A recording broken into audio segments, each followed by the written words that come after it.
All right, we're now live and I can see that people are starting to file in. Sort of the weird sort of age of Zoom thing where instead of the audience sitting down and then the panelists take the stage, it's like the panel has to be on stage before the audience can sit down. We'll just give it 30 seconds or so. A lot of people today.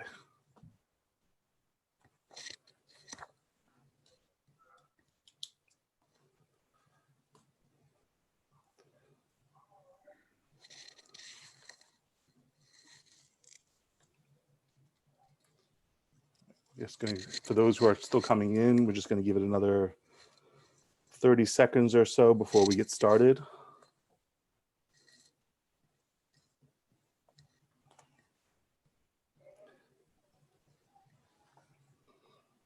All right, well, why don't we go? Welcome everybody. My name is Jeremy Burton. For those of you who don't know me, I'm the Executive Director of the Jewish Community Relations Council of Greater Boston. And I just want to open this up before I introduce our two panelists by just saying a little bit about why we are doing this particular program at this moment. And when we had planned this session and put it in this particular point in our calendar, frankly, we hoped and thought that we would be on the back end of celebrating the completion of the 2020 police reform negotiation in Massachusetts. Those of people in the audience who are here in Greater Boston certainly know that that process is not complete, and we're continuing to work with our partners at GBIO and others to engage with the legislature and the governor on the continued negotiation over a police reform bill that was sent back to the legislature this last week. We will include in the follow-up email information about how to take action together with JCRC and GBIO on that issue. But in planning this session, we thought we were going to be having successfully achieved a police reform legislation in Massachusetts, looking at the other side of 2021 and asking ourselves the question of how much of the commitments that were made in the summer of 2020 as millions of Americans took to the street in support of racial justice, how much of that work remains unresolved. And certainly here in Massachusetts this week, a little more remains unresolved than we had hoped for. And it's certainly a moment where there's a lot of negotiation happening at every level of society about what happens next. What happens next in Massachusetts, what happens next in the debates over the priorities of the incoming Biden administration, of the next Congress, and certainly what happens beyond the specific issue of police reform that so many legislatures moved to work on in the immediate aftermath of the murder of George Floyd. So that understanding that racial justice was broader than just a police reform bill in various states. And as was true in the weeks after the murder of George Floyd, we at JCRC are holding ourselves accountable to our partners. We are committed to listening to them and honoring their priorities, and where we can, to making their priorities as our own. And to that end, we're thrilled to be joined by two partners of JCRC and the Jewish community to talk with us about the work ahead in pursuit of racial justice in our country. We'll hear from them about how they understand this moment and their guidance for their Jewish partners about what we are called to do in meeting this moment. Just to give a little bit about the logistics, I'm going to introduce our guests. They'll make some remarks. They will have a discussion with each other.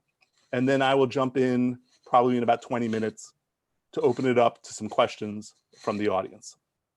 As a reminder to the audience, if you have questions, I know we're 9 months into this, you should all, we're all used to using Zoom, but please submit your questions using the Q&A function at the bottom of your screen. And as a special surprise, at the end of the program, we will be raffling off 5 copies of Bakari's best-selling book, My Vanishing Country, to the folks who are with us at the end of the program. So there's in addition to the fabulous discussion we're about to have, there's an invitation to stay to the end because you can win a copy of this amazing book. I hope you'll stick around. On to our two guests. Reverend Liz Walker is Roxbury Presbyterian Church's senior pastor since December 2011. Reverend Walker is an ordained minister in the African Methodist Episcopal tradition, a 2005 graduate of Harvard Divinity School, a veteran television journalist, and the first African-American weeknight news anchor in Boston. Reverend Walker is a longtime friend personally and of JCRC. She traveled with us on a clergy study tour to Israel in 2009 and is a close partner in our interfaith work with GBIO.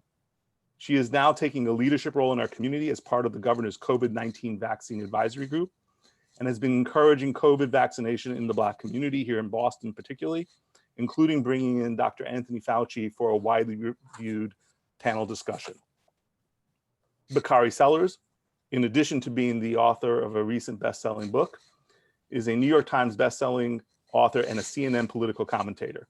He made history in 2006 when he became the youngest African-American elected official in the nation upon being elected to the South Carolina legislature at the age of 22. In 2014, he was the Democratic nominee for lieutenant governor in South Carolina.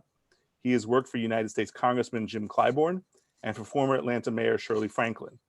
In 2008, he served on President Obama's South Carolina Steering Committee. And I would say his ability to, quote, reach across the aisle to get things done has led to numerous achievements, including being named Time Magazine's 40 Under 40 and the Route 100 list of the nation's most influential African Americans in 2015.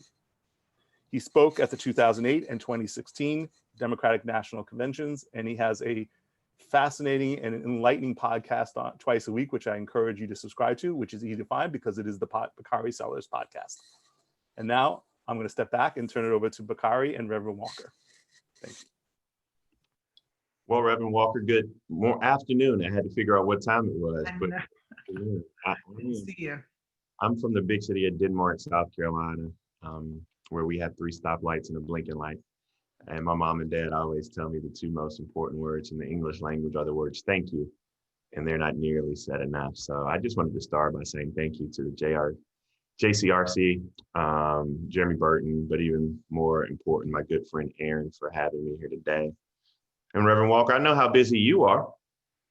I'm just thankful to be able to spend some time with you this morning. So look, I wanted to ask a question since we have about 10 minutes to spend some time together. I wanted to ask a question of you kind of as we get started. 2020 has been unlike any other year. It's been this weird convergence of historical moments. You've had 1918 and a great pandemic meets 1928, 29, and a Great Depression meets 1968, where you have this racial unrest. So how are you coping? How are you getting through it? I mean, we're almost at the end of 2020. How are you feeling today?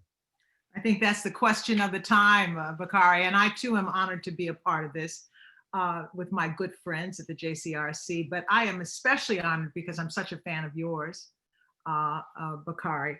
And I have to say that I'm coping day by day, one day at a time. I think that most of the people that I know are coping that way. This is an extraordinary, I mean, how many times do we hear that? This is an extraordinary moment in history. For me, though, it's really kind of pushing me back into my roots and my faith.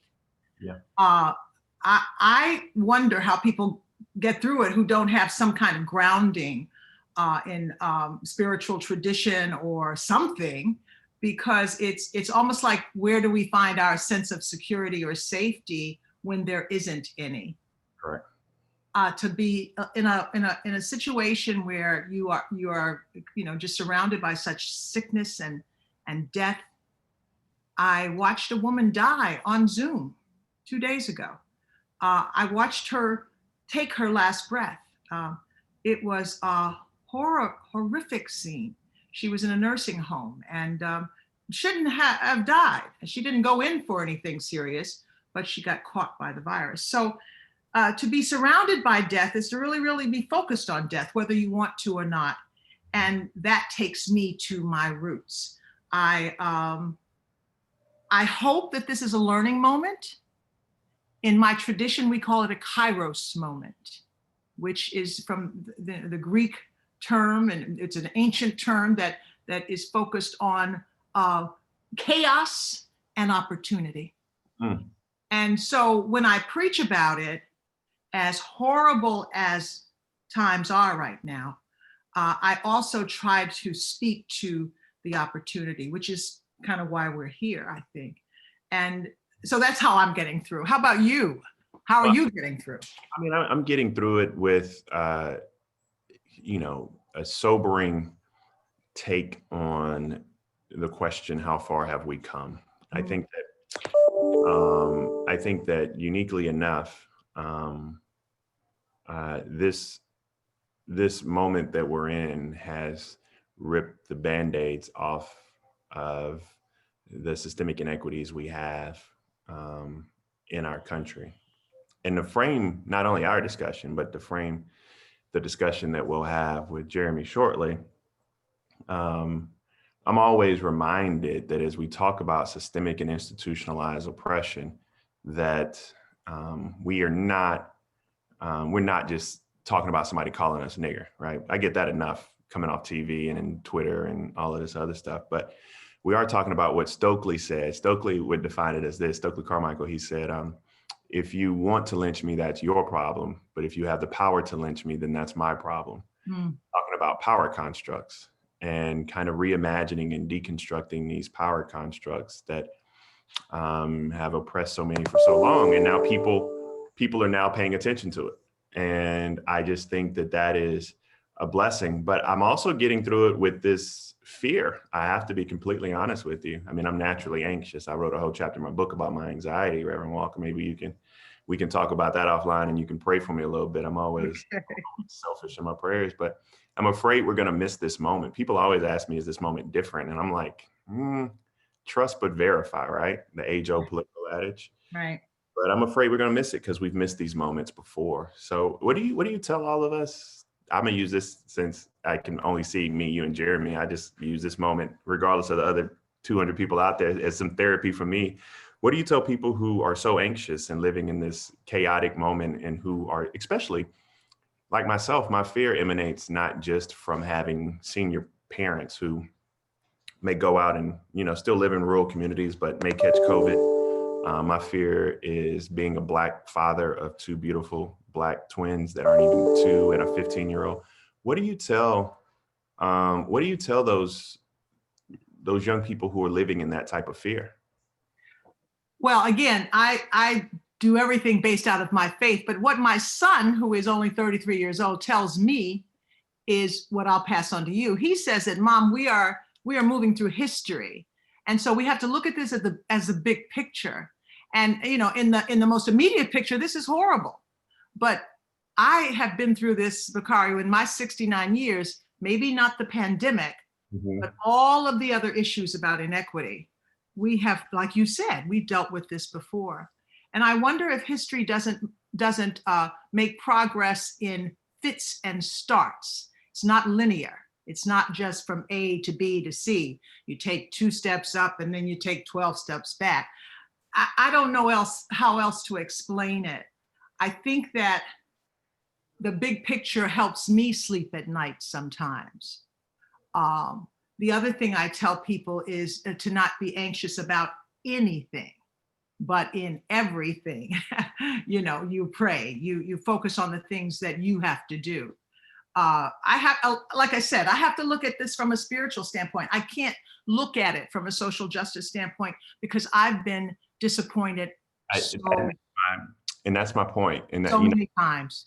For me, being a child of the movement, and I know you were looking at that chime too, and I was looking at that chime, and I was trying to figure out what that chime was. But Is it's it me or you?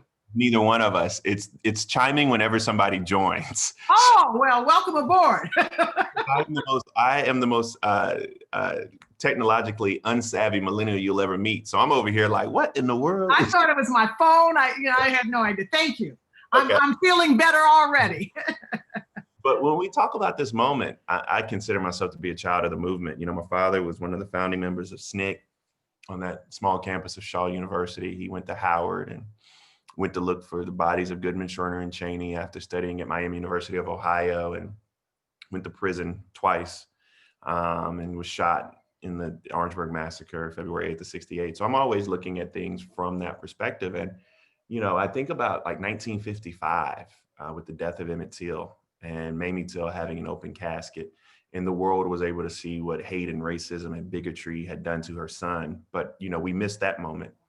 And then the Edmund Pettus Bridge in 63, 64, where you had John Lewis and many others who were beaten by batons. It was the first time on nightly news that they actually showed the batons, the water hoses, the dogs, and the world was able to see that type of hatred of the Bull Connors and Lester Maddoxes, and we missed that moment.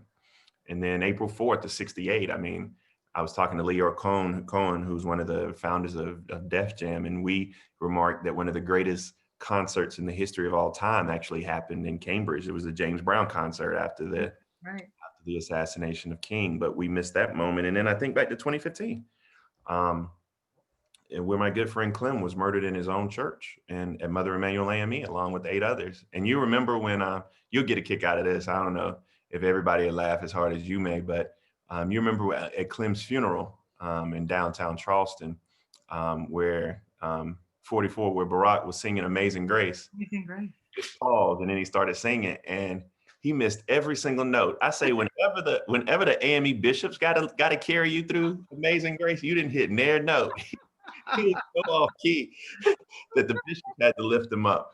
But for a moment, it felt like that we were going to make some progress on these issues, and we missed that moment too. So I was just so, like you, I guess you taught me something in saying that you just have to shift the frame by which you look at these things, and it has to be, you have to look at it from your faith, because looking at it through a social justice lens can get rather depressing. It is very depressing. It is very depressing to look at it that way. We have missed so many moments. But, and I tend to sound like a Pollyanna, but the work still goes on. The people are still doing the good work that's getting in good trouble, as John Lewis taught us, as we have to do. And you have to keep going. What choice do you have?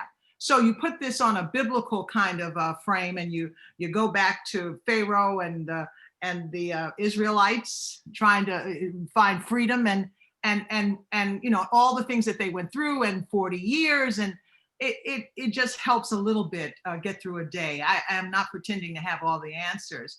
It helps you get through the day. I think what makes this a little different, though, is this pandemic. Yeah. This is a global pandemic. It has stopped the whole world. Yeah, but look, when they found out, well, down here, because y'all treating it a little different up in Massachusetts. Shout out to Governor Baker for doing what he can do up there, what he's trying to do.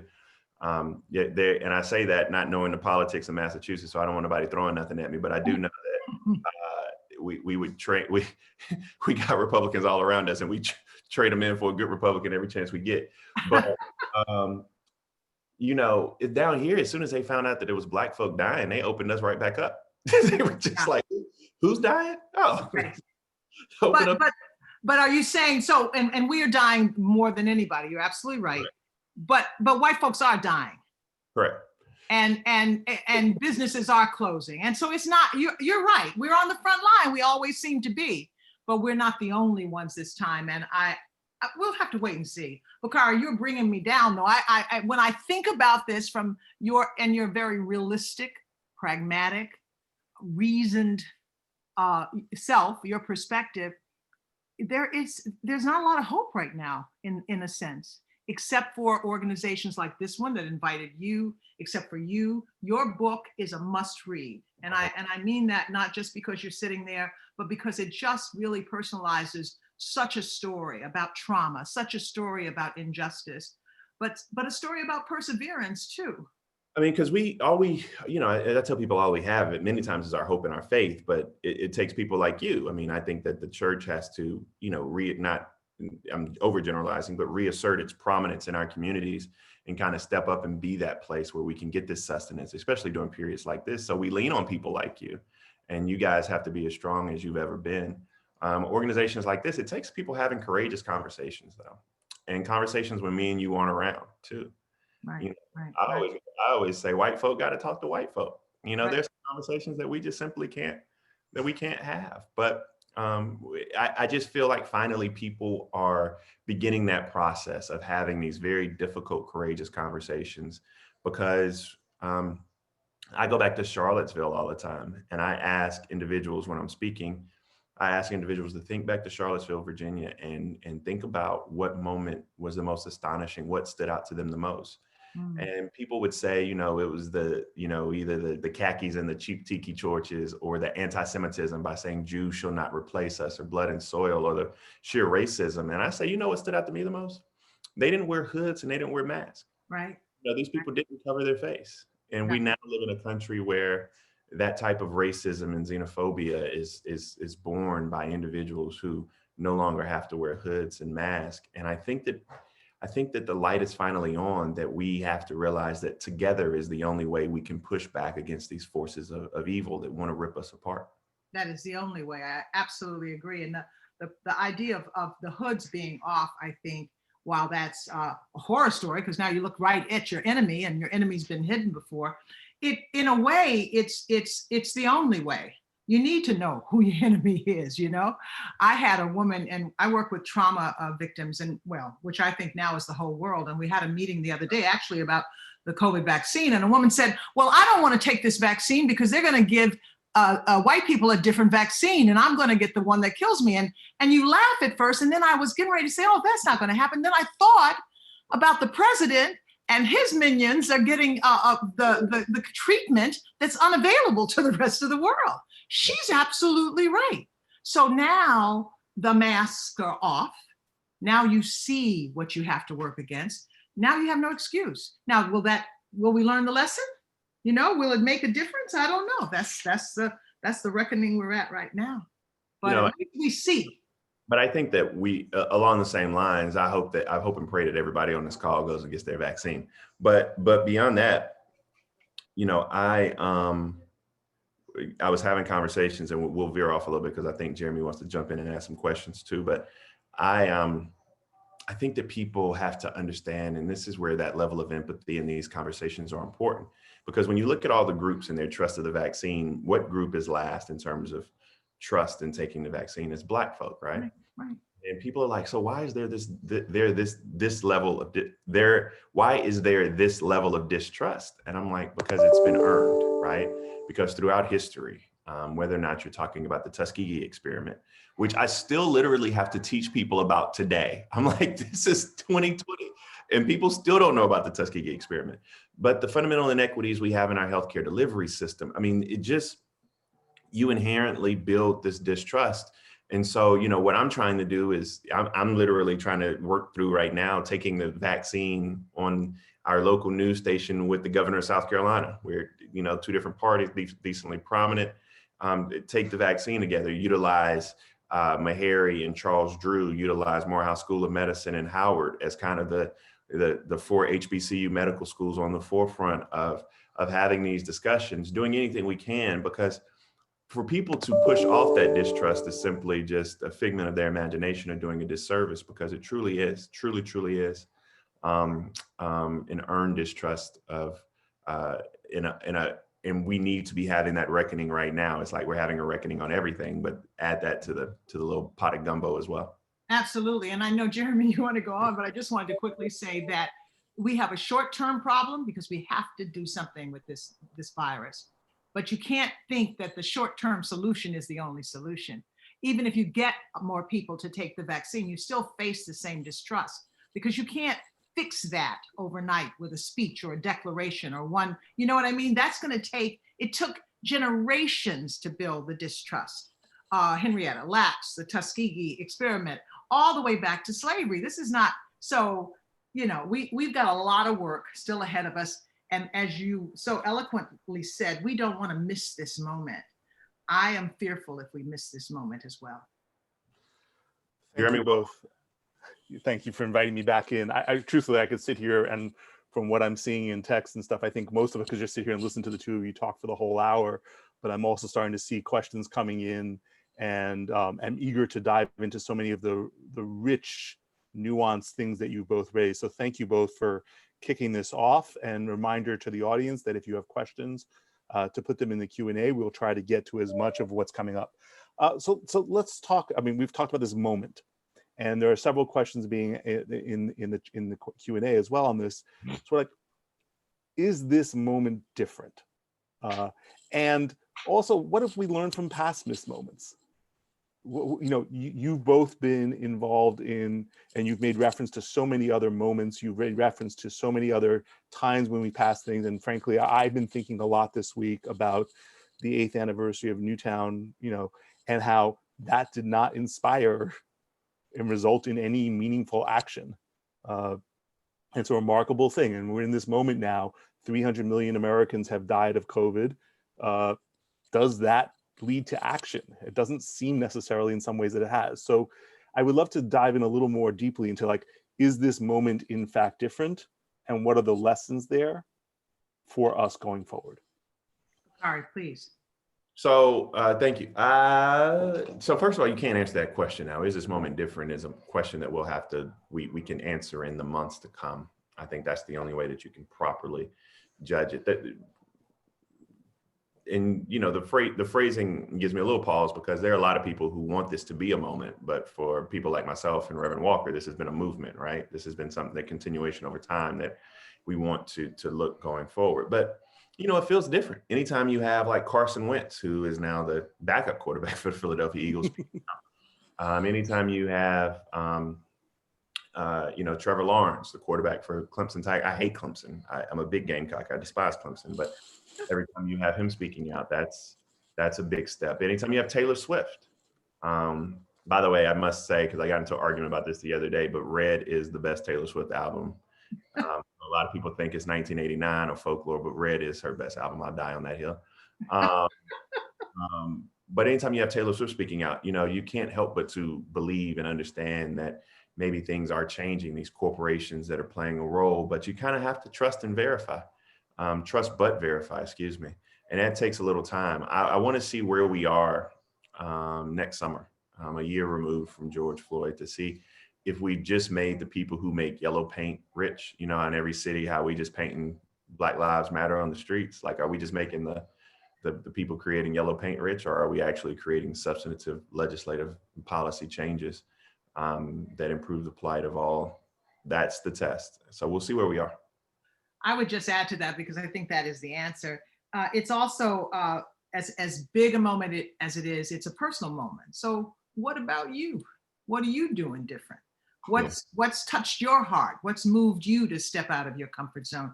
One of the things that and I'm sure Bakari will agree with me, explaining what it means to be Black is no longer my job. You need to step out of your comfort zone and figure it out. Whatever that takes, I don't have that answer for you. So I think it's a huge thing, but I also think it's an individual thing that will tell us whether this is different. But I was really moved by all the, I don't know if the proper word is allies or accomplices, but the people of other colors who joined in the demonstrations and protests, who mothers from the suburbs and young white people who actually outnumbered, in many cases, the young people of color. That to me was a hopeful sign. Thank you both. And I think I misspoke before. It's 300,000, obviously, Americans who've died so far of COVID, not 3 million. So I want to pick up on Reverend Walker, the last point you made about not having to explain to us the Black experience or what it means to be Black, and connect that back to something Bakari said earlier about having the necessity of having courageous conversations. For both of you, and both of you have had long relationships with Jewish communities. You've spent a lot of time in partnership with us. You know us in a lot of ways, and Frank, on a personal level, you are two people I trust very deeply in a lot of ways. What are the courageous conversations you want us to be having? And maybe that's as a Jewish community, or more broadly, in white America. We're not, and yes, I should say for some in the audience, yes, the Jewish community is not all white, but what are the courageous conversations you want white people to be having and for the Jewish community to be having right now? That's a good question. Like, I don't think that Reverend Walker and I are coming here asking you to be Muhammad Ali, right? Like, we're not asking you to go out and win a Nobel Peace Prize for activism when it comes to race relations. We're not setting that bar. And a lot of times people feel like it's just too much to bite, right? Like, I don't even want to get involved in these discussions because it's just too much. So for me, I break it down like this. When I'm on TV a lot, I talk about my family. I try to give people real life experiences. And one morning I was talking about the fact my daughter had just turned 15. It was June, and how she was driving now. She had a permit. And one of the things what happens in Black families is, because your daughter's driving, you got to now tell her like the rules, right? Like when you get pulled over by police, how you supposed to act? Like what happens if the police come behind you at night? Like my first thing my dad taught me was not only to not reach for your wallet or make any sudden moves, but put both hands on the steering wheel. And if you're on the highway at night, especially in the South, I would dial 911 and let them know that I was going to a well-lit area. I wouldn't pull over on the side of the road. My father was also shot by law enforcement, so that gives you some of the freedom for my angst. And then, after I would talk about that, I get so many white folk to be like, Jeremy, they'd be like, so tell me about those lessons you teach your daughter. Tell me about those conversations you have with your daughter. And I'm like, no, tell me what you're teaching your daughter and son in your household. Like, how are you teaching your children to give my children the benefit of their humanity, which is all we're asking. What examples are you setting when we're not around, when your friends like myself and Reverend Walker aren't around? How are you treating your other friends? How are you treating people in your workplace? All of these things really, really matter when we're talking about these courageous conversations. And so, I think that's where we start with this, trying to figure out what people are doing in their own personal life. As Reverend Walker said, this is a very much an individual journey. So that's what I would suggest. I would agree. Everything you say, Bakari, you're my son. I was thinking when you were sharing your story, and that's one of the reasons I love your book, because your stories are so vivid and real. I grew up in Little Rock, Arkansas, and during the civil rights movement, Martin Luther King came to Little Rock and preached, and my daddy was a preacher, so we got to see it. And so I grew up watching that as an observer. But I also grew up in a city that prided itself on being progressive, but it wasn't progressive at all. And went through the whole experience without giving you the long story. The short story is, to this day, 60 something years later, if I go in a store, I still will either take my purse and leave it in the car. Honest to goodness, I still will be concerned about how I'm looked at. So this is that long. That's what you call trauma, and trauma doesn't ever go away. So what I would suggest people talk about is your own pain, your own experiences with your friends, but also about your privilege and what that means. And that's a conversation that you can have with each other. There are plenty of books on white privilege, on all of that. So those are the conversations I would have. But again, I think it's more your own personal experience, because those are the things that kind of stick with you and make you who you are.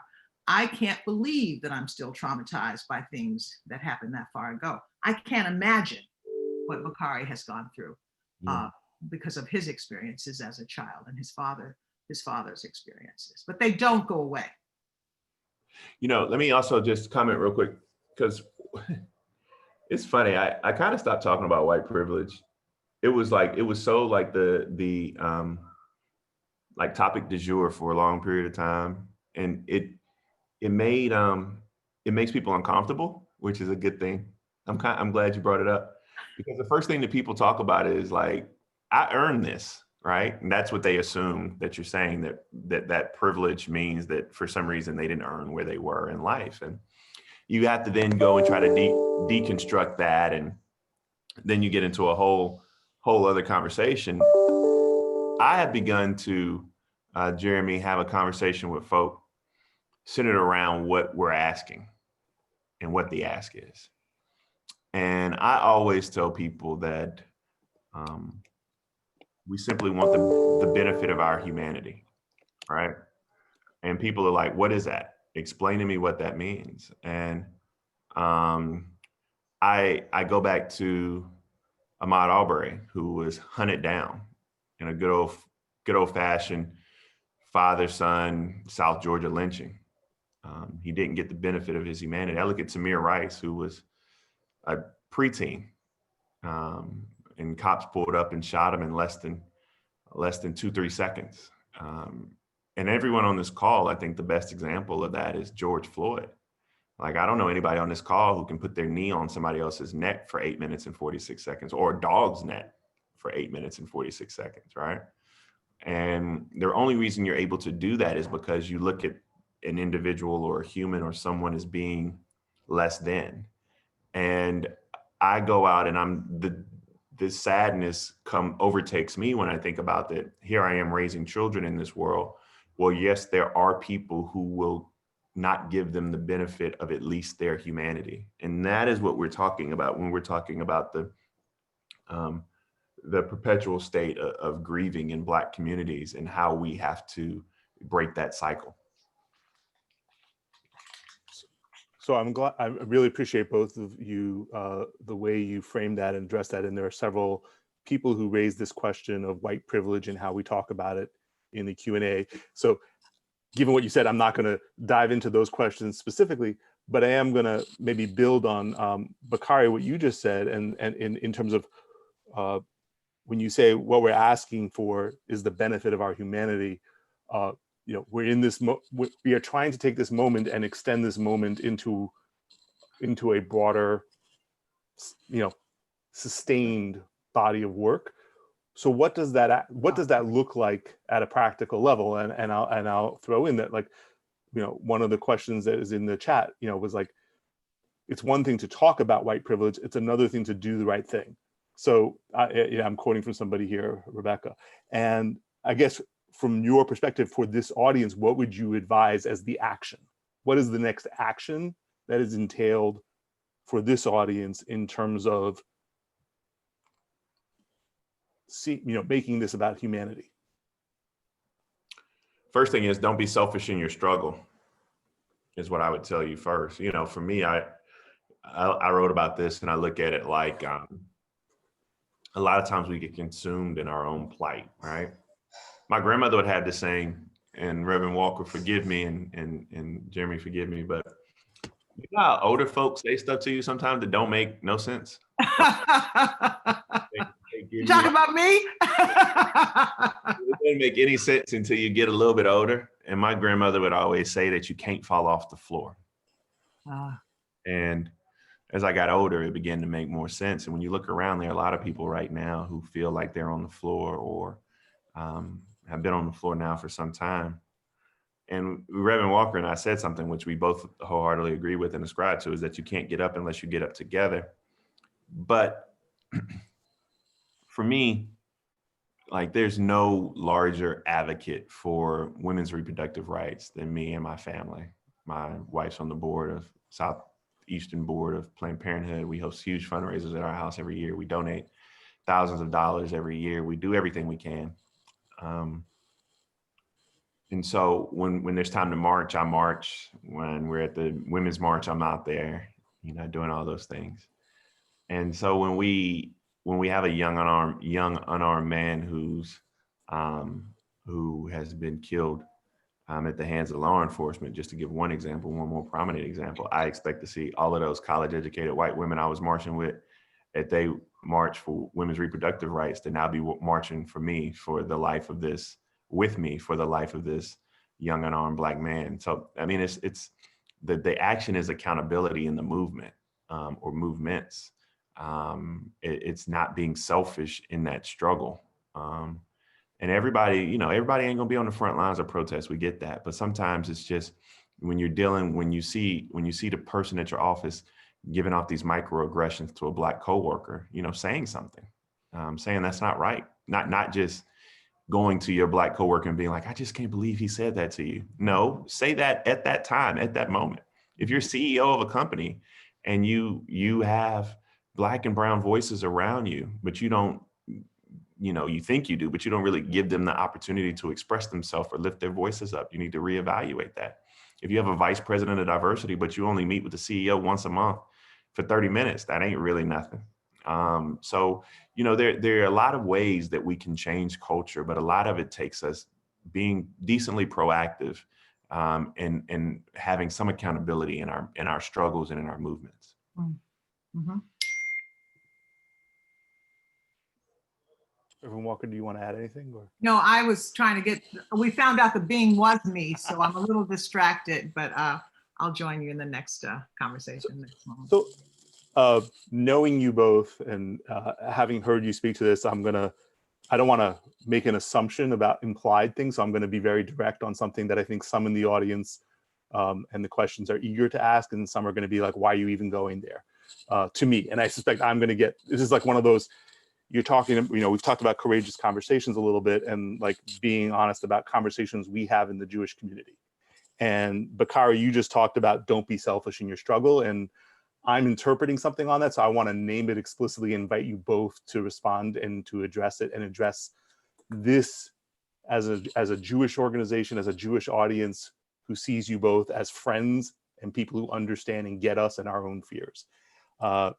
So it's not lost on, I know, on either of you, and it's not lost on people in this audience that there have been tensions between Black and Jewish struggles, and that even this summer, there have been some high profile moments, whether it is people who are seen as leaders in the racial justice movement, or a couple of very prominent incidents of celebrities, let's say in music or sports, for example, who have said anti-Semitic or things that we experience as anti-Semitic things in the course of racial justice protests or other movement work this summer. And some of those have resulted in rich conversations and people growing and learning, and others have not. For those in the Jewish community who see you two as people we are responsible, we are obligated to listen to, and obligated to internalize in our own courageous conversations internally, what would you want us to think about, to hear, to consider as we grapple with the tension between our obligation, our responsibility to show up in this work of racial justice, and our fears and concerns about what we perceive as anti-Semitism, or what is anti-Semitism sometimes amongst people who are in leadership? Well, I would say, in a maybe oversimplifying, this is hard work. There's nothing, I mean, this is hard work, and there's risk inherent in the work, and we all get called out and called up and called down, and I'm not trying to oversimplify or romanticize or in any way dismiss what your point is, but that's a part of the struggle. So you have to figure out how to get through that. I got to get over my stuff, okay? So you got to get over yours. And I think it's as simple as that. It's awful, but we all have to figure out our own way through. That may not sound very preacherly of me, and I apologize if it doesn't, but it's tough. It's really harsh, but you have to keep moving through. Bakari, I know you can clean this up for me. Yeah, no, I mean, I completely hear the question. First of all, I think that the perception of a gulf between the Black and Jewish community when it comes to civil rights has been somewhat disproportionately overblown. I think quite similarly to, I want to kind of break this down, quite similarly to the perception that people had that somehow Barack Obama was hostile to Israel, right? Now, Barack Obama and Bibi Netanyahu personally did not get along. In fact, they despise each other. Like, that's not far-fetched in saying that. That is not breaking news. That's not breaking news. Weirdly enough, one of the first times they ever met after Barack Obama was elected was in a locker in a janitor's closet in DC, in Reagan Airport. Weird story, but fascinating story nonetheless. But you talk about a $31 billion MOU, you talk about F-35s, you talk about the Iron Dome, you talk about those policy things which throw cold water on the theory that somehow there was a gulf between the United States and Israel during that Obama phase, right? So, you kind of have to peel back the layers because people want to create these divisions. And then you talk about Black Lives Matter, and what I do is I go in and I say that, one of Black Lives Matter's plank was pro-Palestinian, and I say, did you read the other 12? you probably will agree with the other 12 propositions that the organization had. Even if you disagree with one, you'll probably agree with the other 12. And it's incumbent upon people like me who have those relationships to begin to educate many of my colleagues who are members of Black Lives Matter and put them in a position where we can have these very courageous, difficult educational conversations. And sometimes that messenger has to be me in the room, which I have been doing. And, people are always like, there's been a leader who said this and a leader who says that. And I'm like, who? Ice Cube? Like, chill. Like, that was a horrible pun. I wasn't going to use that as a pun. But people are like, Ice Cube said this. And I'm like, all right, relax. Like, that's not, what are we talking about here? Or somebody said this, the leader in the Black community said this. And I'm like, there isn't, what are you talking about? There are people who are out here doing the real work.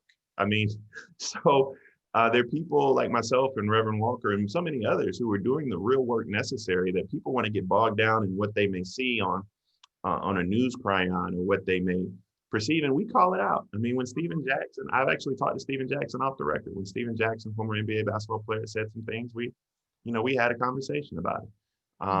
When people use these age-old tropes that are enveloped in anti-Semitism, we call it out. We call them out on it. The same, because I firmly believe if I can't call out my friends and people on my side, I can't call out others. When Kevin McCarthy, who is the majority leader or minority leader, when he sends out mail pieces that have Jewish caricatures on them, we call him out on that. When the president talks about George Soros hacking elections and taking over, I mean, like, I'm still waiting on my George Soros check, right? Like, this is like, it's nonsense. Like, you call people out on that, and you have to call it out on both sides, but you keep doing the work, as Reverend Walker said. There are a lot of people who just want to get bogged down in what somebody said somewhere. And I'm like, no, let's go out here and push forward these policies together. Find the people who want to work with us, and there are more people who want to work with us than against us. And let's go out here and be the change we want to see. Well said. I'm going to direct this to Reverend Walker first, but you've both talked about trauma. You've both talked about this whole experience that you carry, that Black people in America carry with them. You've made reference to like historical issues around vaccines and government medicine. And I know, Reverend Walker, you're doing a lot of work in the area of trauma and trauma healing. And I'm hoping, one, if you can speak to that a little bit, specifically the healing and the work proactively to address this trauma, and knowing that while we seem to have plenty of people beyond Boston, this is a Boston-based audience. What specifically maybe we who are in Boston can do in support of the work of healing and addressing trauma? Thank you for that opportunity. We started a program in 2014 based on a murder in our neighborhood, the Corey Johnson Program for Post-Traumatic Healing. And we are a church that has a background in social justice. We go to all the marches, we go to all the meetings, but we kept thinking there was something missing here. There was something else going on. We are talking to the mayor, we talked to we're passing policy, we're fighting for a new policy.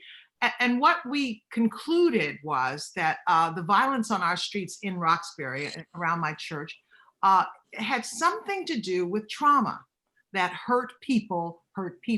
I'm not trying to let anybody off the hook for what they've done, and I'm not making excuses, but I'm finding out from a very lay standpoint that there's just a lot of pain out there.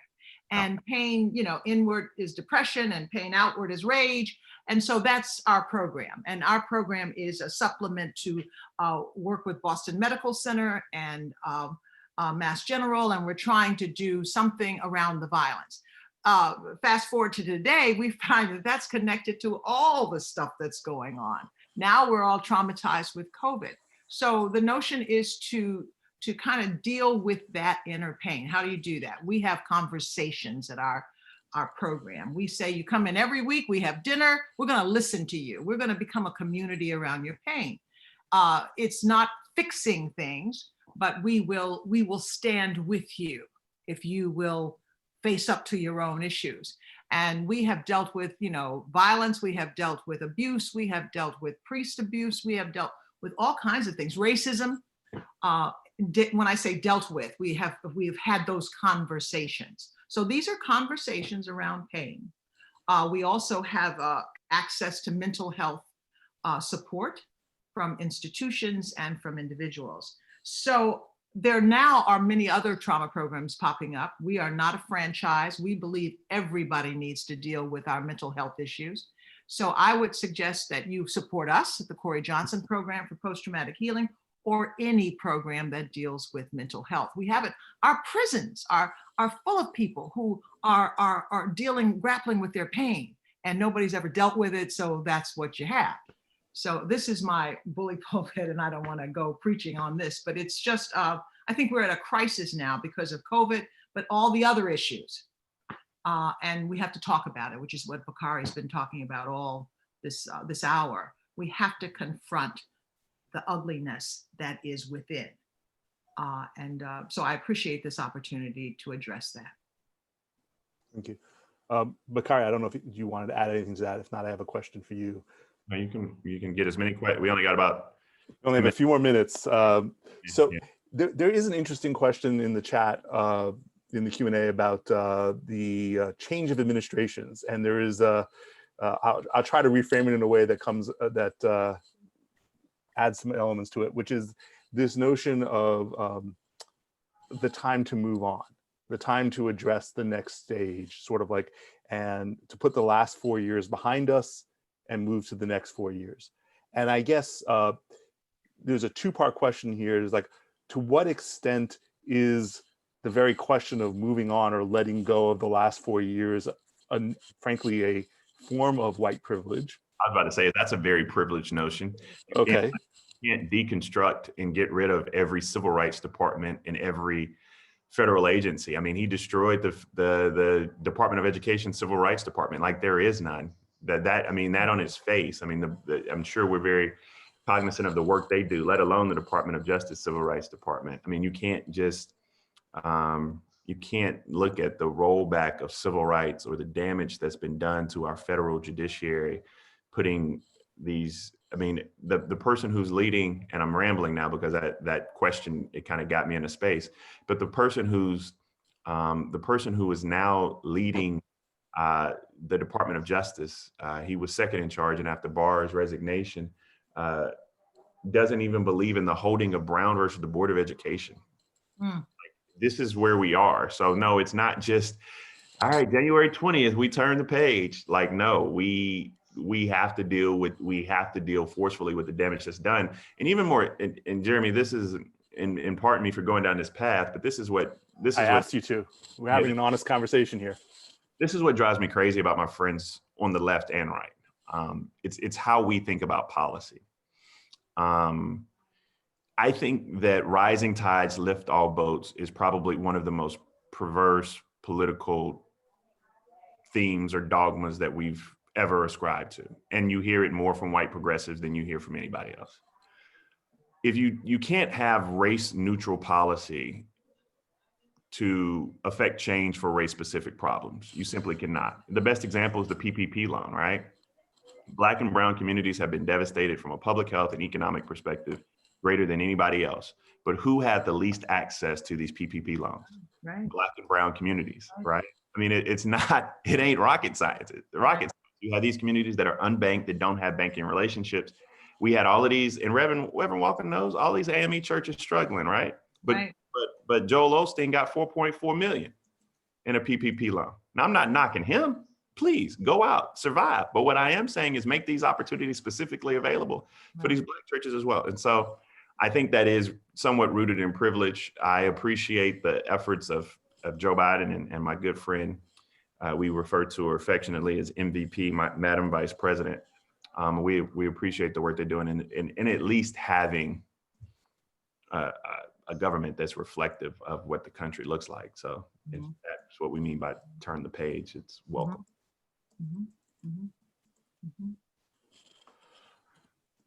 Thank you for that. So we're coming up on the end of our time together, and I want to make sure that, and I apologize to everybody in the audience, we have like probably another 20 questions that have not been answered. I'm thrilled that there's, so much rich desire to engage this, and we certainly want to figure out ways to continue to do so. But I also want to give you, make sure there's space for each of you to close and share some thoughts with us as we wrap up. And so what I want to do is, as by way of closing for each of you, first of all, my last question would be about what's giving you hope right now. We've certainly gotten into some heavy stuff and some very complicated stuff, but I want to be thinking about how are we looking forward and what's giving you hope. What is this and frankly, from what that hope is, what is the call to action there? And I would also invite any message you have to your Jewish friends here. And let me frame that before you answer it. Like, we are having our own conversations. I know that you're aware of these. We are grappling with, as a community, where we have shown up or failed to show up. We're grappling with our own internal discourse about race and racism, how it affects our community, how it affects our understanding of our responsibility in America. These are real things, and we are trying to be honest and frank about them. And I would invite, and just really, I think we would benefit by what is your message, and what is your message to our community, knowing that we are having that conversation about ourselves and about our place in all of this work, and what is giving you hope right now? And then we'll wrap up. I think that my hope comes from these kinds of conversations, which I think are really important. And I don't want to take this lightly or take it for granted. I think my advice is, in this period of being still, which we're in now, and I hope that everyone is safe, that you find your own way to find out more about us, or more about difference. There's some incredible books. I mean, incredible books that have always been out there, but certainly coming now. Bakari did not pay me to say this, but I'm enjoying his book. It is challenging me. Cast is another book that's, I mean, you probably have your own list of books that are really worth reading, that put perspective on people's pain. Those would be my pieces of advice for you. For me, Stephon Gilmore gives me hope. Cam's arm and the inability to throw to the left side of the field does not give me hope as a Patriots fan. But even more, even more personal, like my twins and my 15-year-old give me hope. They just see the world. It's so refreshing. I'll finish with a story about what gives me hope and what doesn't. To show you my conundrum, my 15-year-old, she went out and protested at a Black Lives Matter rally, had her sign. She and her other two Black girlfriends were all dressed up, had a big poster board and everything. And I felt so good in the spirit that they were going out there and protesting.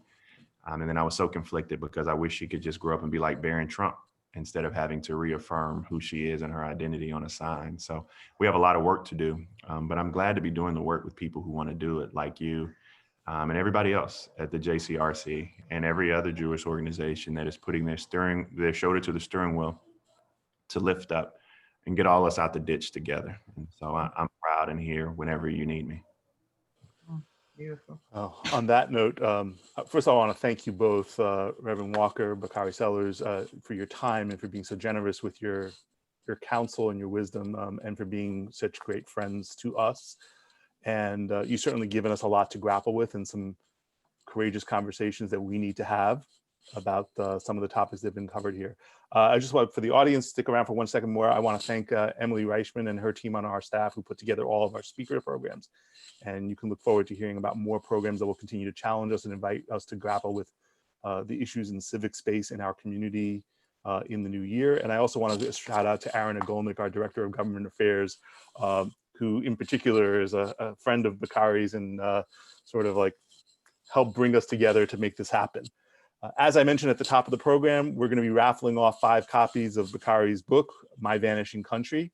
We'll be drawing a raffle shortly after the end of the Zoom. So look for, if you are one of the people who's going to receive a copy, we'll be sending an email out later today. Look for that.